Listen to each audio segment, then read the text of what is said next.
राधे राधे दोस्तों, हरि की कृपा से आज हम पाठ करेंगे पुरुषोत्तम महात्म्य के 28वें अध्याय का, जिसका नाम है कपि जन्म में विमान का आगमन।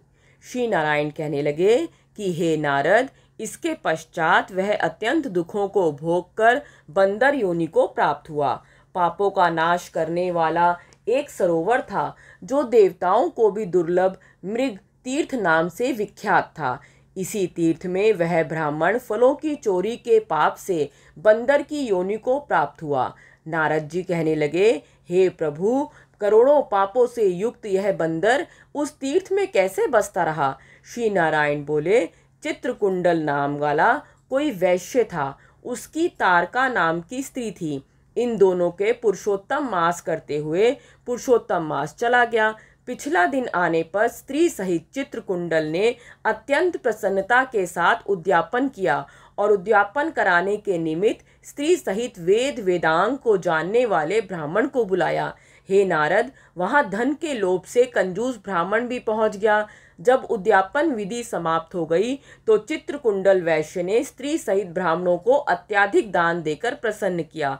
उसकी बहुत सी दी हुई दक्षिणा से ब्राह्मण अति प्रसन्न होकर अपने अपने घरों को चले गए, परंतु अत्यंत लोभी वह कंजूस रोता हुआ उसके आगे आकर खड़ा हो गया और विनय से नम्र होकर अति गदगद वाणी से चित्रकुंडल से बोला, हे चित्रकुंडल, वैश्यों के प्रति आप इस समय कृतार्थ हो। जो आपने पुरुषोत्तम का सेवन किया, ब्राह्मणों को बहुत सा धन दिया, किंतु मुझ भाग्यहीन को क्यों कुछ नहीं दिया? उस कंजूस के ऐसे वचन सुनकर उस वैश्य ने कंजूस को भी बहुत सा धन दिया। उस ब्राह्मण ने इस धन को लेकर पृथ्वी में गाड़ दिया। वहां पर उस लोभी ब्राह्मण ने पुरुषोत्तम महात्म्य के धन के लोभ से स्तुति की।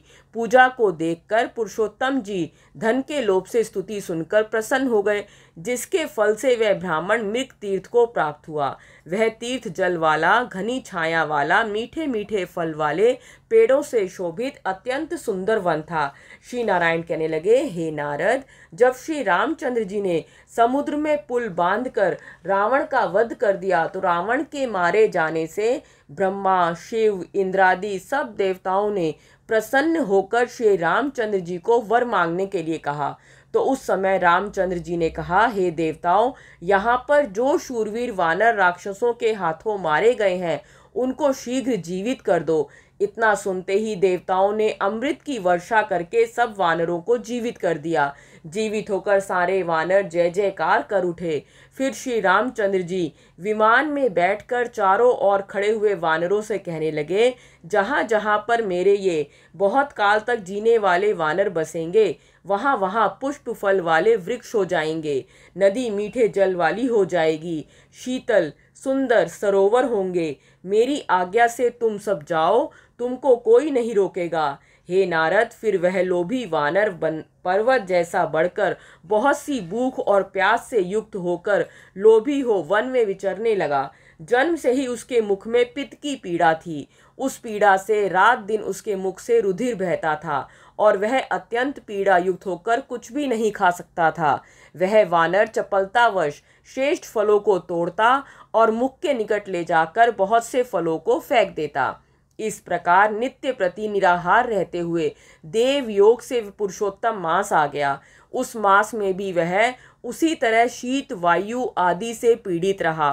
कोई समय कृष्ण पक्ष में गहन वन में विचरता हुआ वह प्यासा अमृत जैसे कुंड के जल को पीने को समर्थ नहीं हुआ, परंतु भूख से व्याकुल होकर भी चपलतावश वृक्ष के ऊपर चढ़ गया। एक वृक्ष से दूसरे वृक्ष पर जाता हुआ कुंड में गिर गया और 5 दिन बाद मृत्यु को प्राप्त हो गया। तभी एक विमान वहां पर आया जो नाचती हुई अप्सराओं और सुंदर गाते हुए गंधर्व किन्नरों से सुशोभित था। इस प्रकार सुंदर शरीर को धारण कर वह महाभाग वानर अपने शरीर को देखकर अत्यंत आश्चर्य को प्राप्त हुआ और कहने लगा कि मुझ महापापी को यह विमान का सुख जो अत्यंत पुण्य वालों के लिए नियुक्त है कैसे मिला? मैंने तो कभी कोई सुकृत किया ही नहीं जिससे मैं हरि के स्थान को प्राप्त हूँ। धन्यवाद। कल हम सुनेंगे इसके अगले अध्याय।